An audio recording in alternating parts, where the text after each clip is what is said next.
In section 5.4, we're going to take a look at exponential functions and do both of the major concepts that we've learned in calculus to those functions, and that is take derivatives and take integrals of those exponential functions.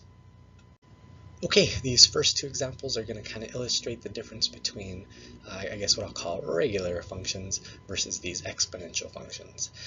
So this first question isn't a trick question. Don't misinterpret how easy this should be.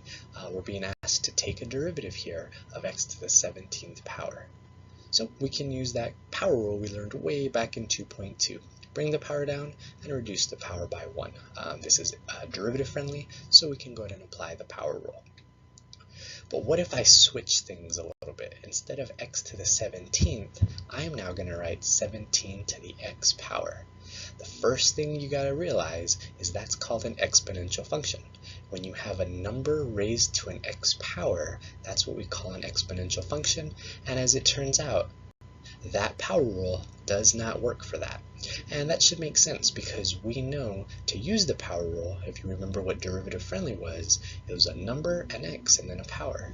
This definitely does not fit that form, so we can't bring the power of x down and then subtract 1 from the power. Unfortunately, it just doesn't work that way. So we're going to need a new technique for taking derivatives of exponential functions. And all we're going to focus on in this section is the exponential function where the base is not 17 or 2 or any other number. The base of this exponential function is going to be the number e. E, if you recall, is some number which we'll talk about in one of the examples to come, but e is just a number. So it turns out that the derivative with respect to x of e to the x is actually itself, which is great. That's about as easy as a derivative as we can take. So the derivative of the natural exponential function, which is when you have a base of e, is itself. As you guys can imagine though, we're probably not going to see plain x's all the time. We might see a power with more than just an x in it. So when we don't see a plain x, we're going to have to use the chain rule. So when we don't see that plain x, of course, we're going to have to call this stuff in the power u. So luckily, the derivative of e to the u is still e to the u, but because of the chain rule, we have to multiply by u prime. So don't forget that good old u prime when you're using the chain rule. Okay, so let's do a few examples. We have e to the 3x squared. That's not a plain x, so luckily you can start these problems off very easily. Since the derivative of e is itself, if you just write in the next step the derivative notation, so h prime of x, and if you copy the problem essentially, you've really done half of the work since the derivative of e is itself. To finish up this problem though, we need to multiply by u prime because of the chain rule, which is just 6x.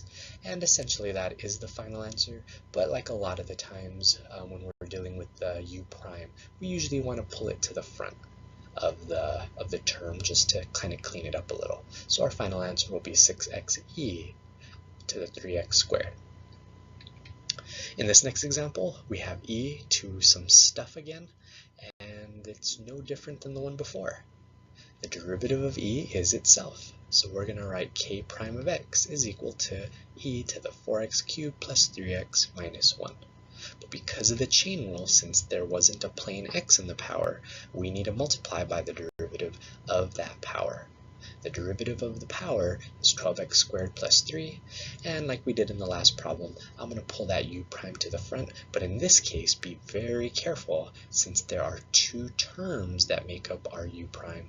We have to keep that all in parentheses. Without those parentheses, you would be writing almost the right answer, but it technically would be wrong. Okay, so those first two examples just illustrate how to use this chain rule when we're taking derivatives of exponential functions. So we can't forget about a lot of those concepts we studied back in chapter 2 and 3, and here's one of them.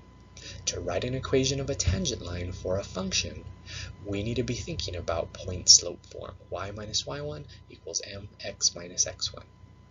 And if you recall, all that requires of you is to find a point and a slope. So let's go ahead and find the point first. That's nice and easy. We want to find the point when x is equal to 3. We need to find the y value when x is equal to 3, which means we just take 3 and plug it into our function, which gives us e to the negative 2 times 3, which is e to the negative 6. And I'm going to go ahead and write that with a positive power just to simplify it in a manner of speaking. So that's going to become 1 over e to the 6. So our point that we're looking at here is x comma y. Our x is 3, and our y is 1 over e to the 6. Okay, so let's talk about slope now. We all hopefully remember that slope involves a derivative. So we got to take the derivative of our function. The derivative of an exponential function is itself. So f prime of x equals e to the negative 2x. But because of the chain rule, since it's not a plain x in the power, we need to multiply by the derivative of negative 2x, which is negative 2. And like you saw in the first two examples, I'll pull that negative 2 to the front to kind of clean it up a little bit. We need to find the slope at x equals 3. That's our point in question. So f prime of 3 now is going to be negative 2 e to the negative 2 times 3, or negative 2 e to the negative 6.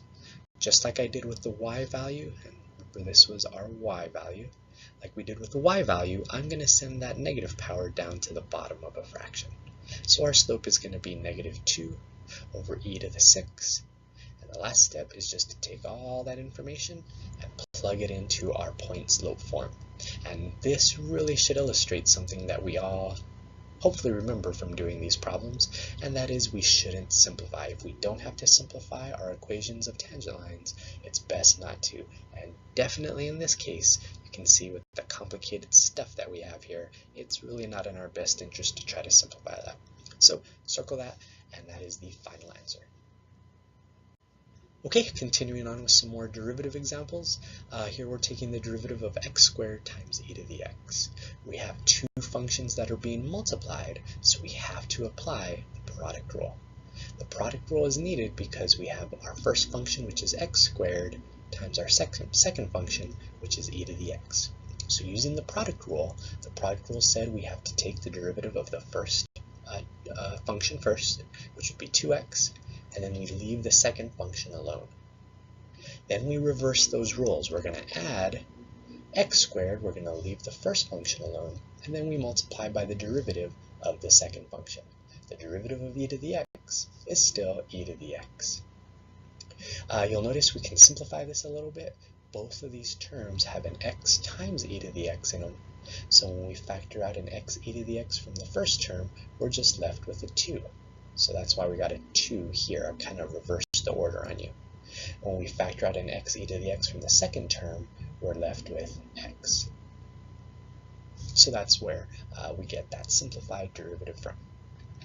In this next example, we're taking the derivative of a fraction, a function over a function to be more specific, which means we're going to need the quotient rule.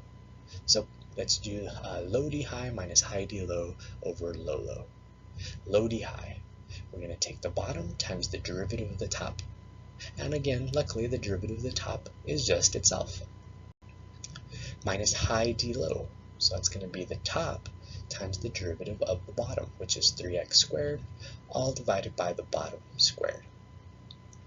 To simplify this, you'll notice that in the top, we can factor out an x squared times e to the x. And when we factor that out of the first term, we're left with x. And when we factor that out of the second term, we're left with 3. You'll notice that we have an x squared here as a multiple, as a factor, and we have an x to the 6 in the bottom here. We can go ahead and cancel 2 of those x's in the top with 2 in the bottom, which just leaves x to the 4th in the bottom. So there's our simplified derivative. The last example here involves a very important concept that we learned in Chapter 3 involving extrema, which was relative maxes or mins. As a review, recall that the first thing we have to do is to find critical points, which means we need to take a derivative. So let's go ahead and start that process here. To take the derivative of g, we're going to start off by taking the derivative of 1, which is 0. We're going to take the derivative of these two pieces separately since there's a plus in between them. Now to do the second, or to take the derivative of the second term, we're going to need the product rule here. So follow along carefully. Using the product rule, we're going to take the derivative of the first term, so the derivative of 2 plus t is 1, and then we're going to rewrite the second term. We're not going to take the derivative of e to the negative t. We're going to put a plus sign, and then we switch those roles. We're going to leave the first function alone, which is 2 plus t, and then we need to take the derivative of the second function. The derivative of e to the negative t is itself e to the negative t. But because it's not a plain t in the power, we need to multiply by the derivative of negative t. The derivative of negative t is negative 1. Okay, now that we've gotten the derivative out of the way, it's really just a bunch of algebra and math steps we got to do to carry out the rest of this problem. So the first thing we need to do is clean this problem up. This negative 1 here, I'm going to pull to the front of the term. That's why we have a minus 2 plus t times e to the negative t. And of course, we don't need the 1 times e to the negative t. It's just e to the negative t. You'll notice that both of these terms have an e to the negative t in them. But be careful.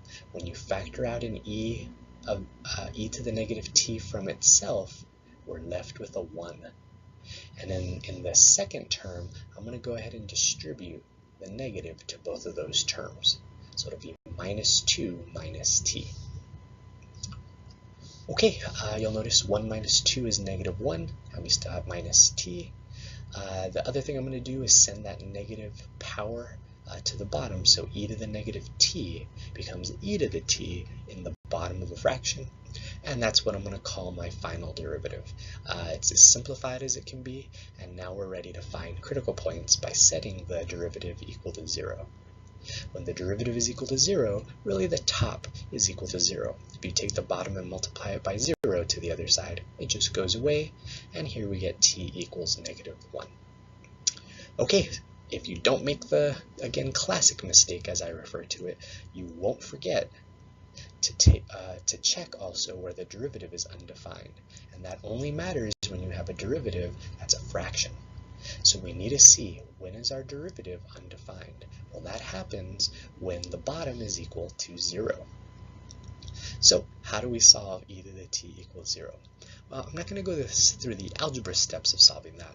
I'm going to refer more to the graph of e to the x or e to the t. So you might want to sketch this graph on the side because some other explanation is going to pop out here right now. But if you graph e to the t or e to the x, you get something like that. And you'll notice, or you might recall, that this function, as it goes to the left out to infinity, will never touch 0. So is the function e to the t ever going to be equal to 0? Well, the short answer is no. It's never equal to 0 because exponential functions are never equal to 0. So, in a sense, that's some good news because we didn't get any extra values here. So it turns out we have one critical point. I'll label that as CP. Our critical point is at negative 1, so we can turn to a sign chart and figure out what's going on here. The number I'm going to pick to the left of negative 1 is negative 2. So when we plug that into our derivative over here, we're plugging it in to our derivative. We'll get e squared. We don't really care so much that it's e squared as the value. We care more that it's a positive value. To the right, we're going to plug in 0. And when you plug it into your derivative, you'll get negative 1 as the value. And since our derivative changed from positives to negatives, we know that's a relative max. So we're going to write down here relative maximum at t equals negative 1. And if you needed to give a justification, because that'll happen from time to time, you'll of course put because g prime of t changed from positives to negatives. So if you want to jot that down there, that could also be helpful. Just as proof that this is true, if I take the function g of t, this is our function g of t, the original function, and if you graph it, you'll notice at negative 1, we indeed have our relative max. Okay, shifting gears now to integrals, and this should be no surprise. The integral of e to the x dx is itself. If the derivative of e to the x is e to the x, then of course the integral of e to the x is also e to the x x. But again, don't forget the plus c, because we don't know if there was some other constant value that was being added to e to the x.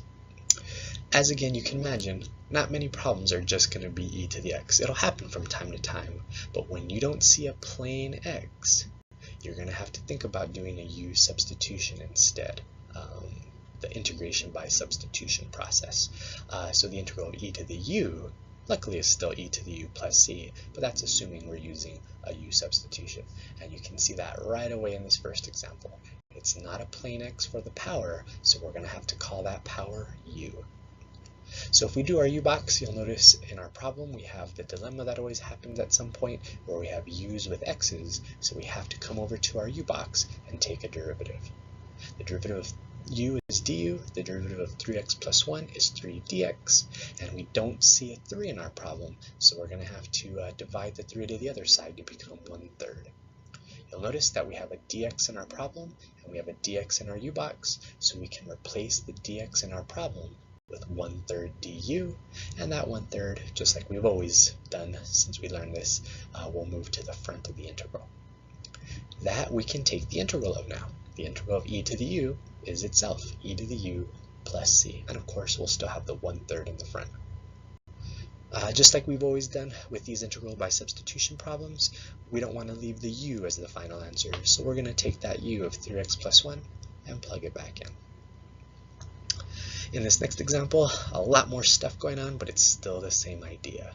I see an e to a bunch of stuff as the power.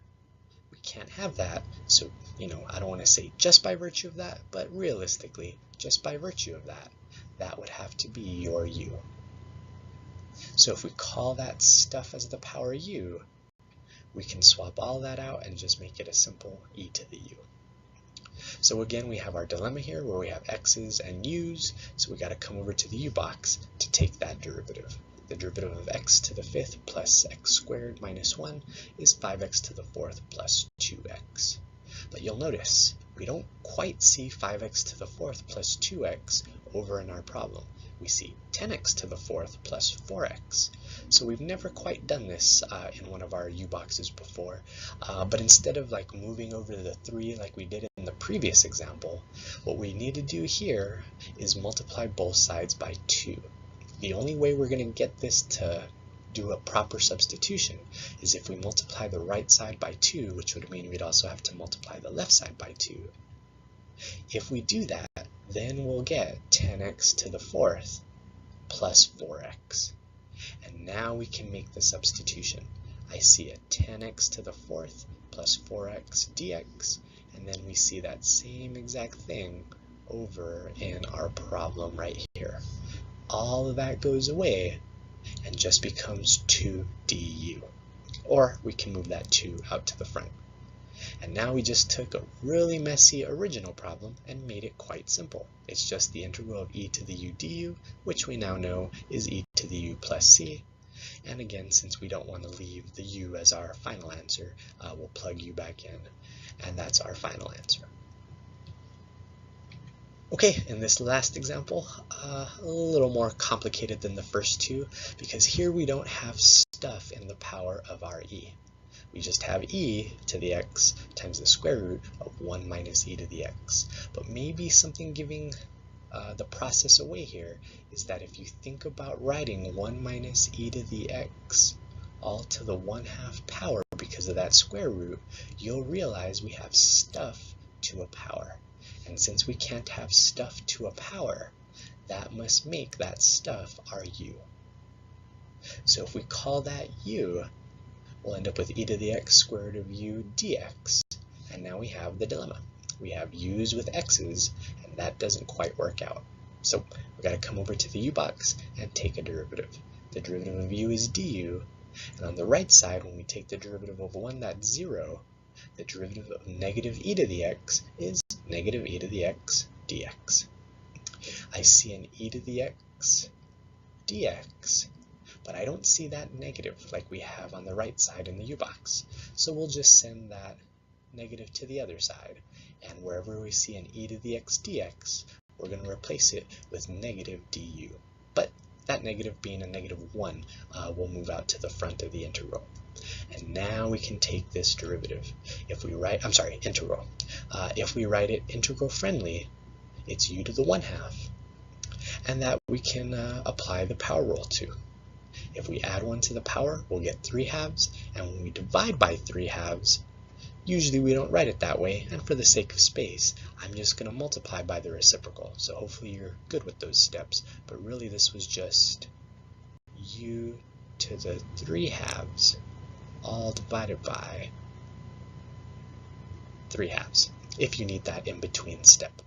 But if you want to save the step, it just becomes 2/3 u to the 3/2. And then we still have that negative in the front. And again, like all these problems, we don't want to leave the u in our final answer, so we'll plug that back in and end up with a final answer of negative 2/3 times 1 minus e to the x to the 3/2 plus c. Okay, in these last two examples of using integrals of exponential functions, it's going to involve using some of the concepts we acquired throughout chapter 4. So here we have this problem where we're given at time equals 0 years, a forest preserve has a population of 1,500 deer. If the rate of growth of population is modeled by this equation, which is deer per year, what is the population at t equals 3? So the first thing maybe we should realize is that this equation is a rate, or in other words, it's a derivative. And since it's a derivative, we would want to go backwards and find what the original equation was so we can find the population and then plug in t equals 3.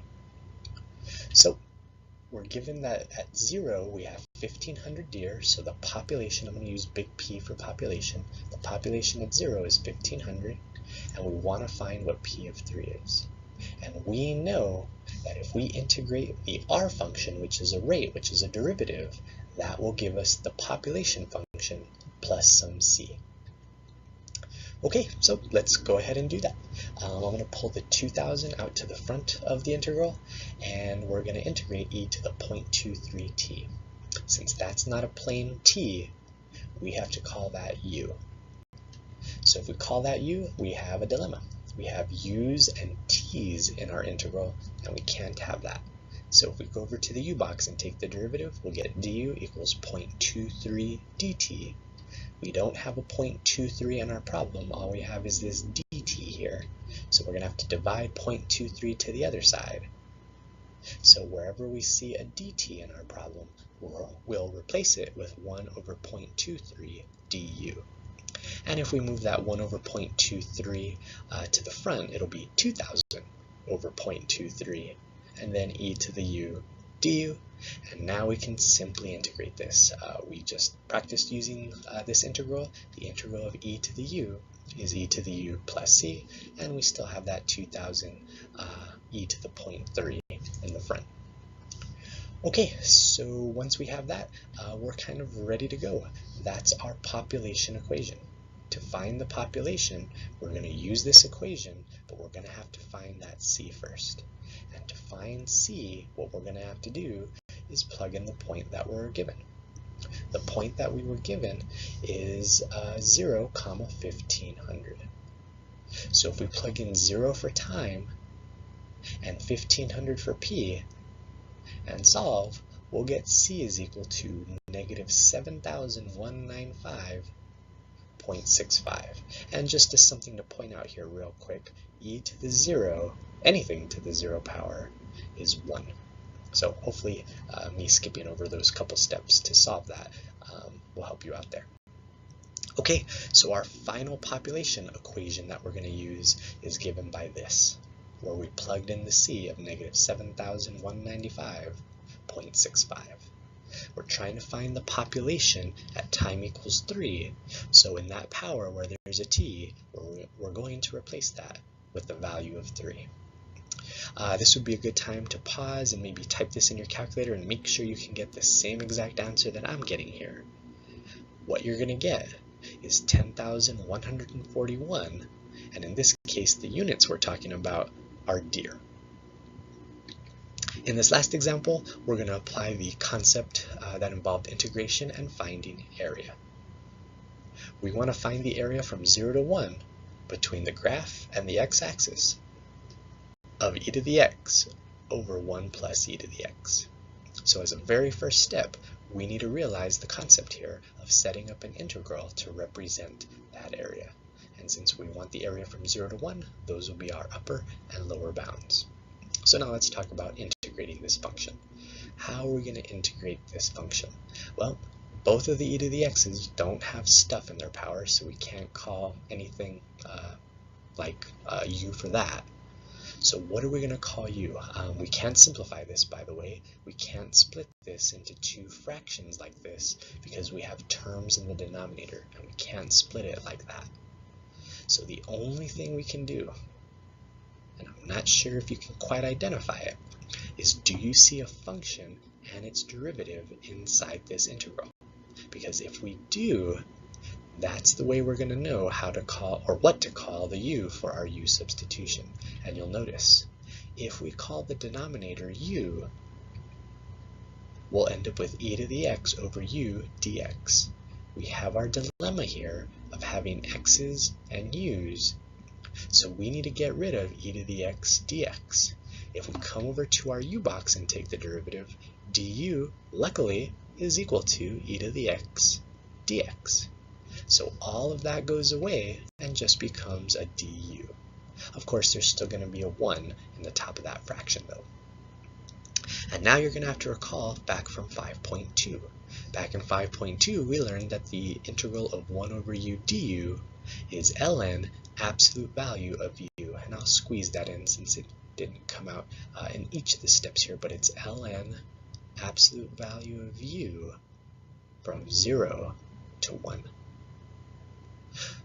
The absolute value. Why do we not need the absolute value here? Well, as a reminder, if you just want to leave the absolute value so you never get in trouble for leaving it off, you're always free to do that. But I'm going to go ahead and leave it off because we don't need it here.